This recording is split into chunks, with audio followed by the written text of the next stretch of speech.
लसणाचा पेस्ट आणि तिखट मीठ हळद आणि टाकलेला आहे दही। आता त्याला आम्ही मॅरिनेट करून ठेवणार आहे अर्ध्या तासाकरिता। आणि हे बघा एकीकडे घेतलेलं आहे पाणी, त्यात टाकत आहे थोडे खडा मसाला टाकत आहे, विलायची, कलमी मिरे आणि थोडी छोटी विलायची।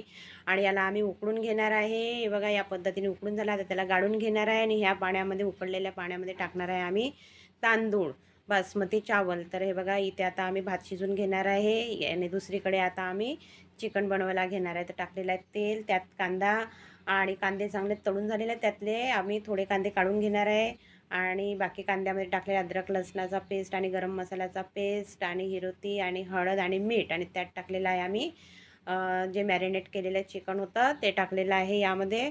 आणि याला चांगल्या पद्धतीने बघा मसाल्यांमध्ये थोडं होऊ द्यायचं आहे, मग थोडं पाणी टाकून होऊ द्यायचं आहे आणि या पद्धतीने शिजेल आपले चिकन। आज बनवणार आहे आम्ही दम बिर्याणी।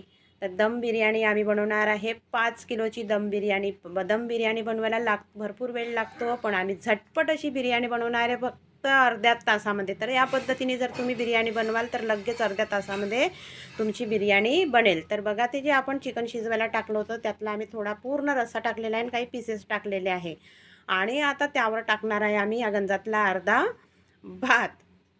तर तुम्हाला जर आमचा व्हिडिओ आतापर्यंतचा व्हिडिओ आवडला असेल तर प्लीज आमच्या चॅनलला लाईक सबस्क्राईब करा आणि समोरचा व्हिडिओ बघा। आणि यावर टाकलेला आहे मी तळलेला कांदा आणि सांबार आणि आता यात टाकणार आहे मी फूड कलर। आमच्याकडे 2 कलर होते, रेड आणि ग्रीन। तर बघा या पद्धतीने टाकायचे आहे, थोडं थोडं टाकायचं आहे। आणि आता वाचलेले पीसेससुद्धा यावर पूर्ण टाकून घेणार आहे आणि हे बघा या पद्धतीने आपले पीसेस छान दिसत आहे बघा। आणि यावर आता टाकणार आहे मी वाचलेला संपूर्ण भात। तर मंडळी कसं असते बिर्याणी म्हटलं की आपल्याला असं वाटतं की भरपूर वेळ लागतो, पण या पद्धतीने जर बनवली तर तुम्हाला अर्धा ते पाऊण तासामध्ये तुमची 5 किलोची बिर्याणी तयार होईल बघा। आणि बघा वाचलेला भात मी पूर्ण टाकून घेतलेला आहे आणि त्यावर आता टाकलेला आहे तळलेला पुन्हा कांदा। पुन्हा आपल्याला तीच प्रोसिजर करायची आहे जी आधी केलेली आहे। तर आता टाकलेला आहे मी त्यावर सांबार आणि आता टाकणार आहे त्यावर आपण थोडा फूड कलर जो वाचलेला होता आणि थोडा टाकलेला आहे आम्ही सुगंध यायसाठी केवडा। आणि याला आपण आता झाकून ठेवणार आहे 10 ते 15 मिनिटाकरिता। आपण यावर कोपर झाकून घ्यायचं आणि गॅस कमी करून ठेवायची आहे आपल्याला।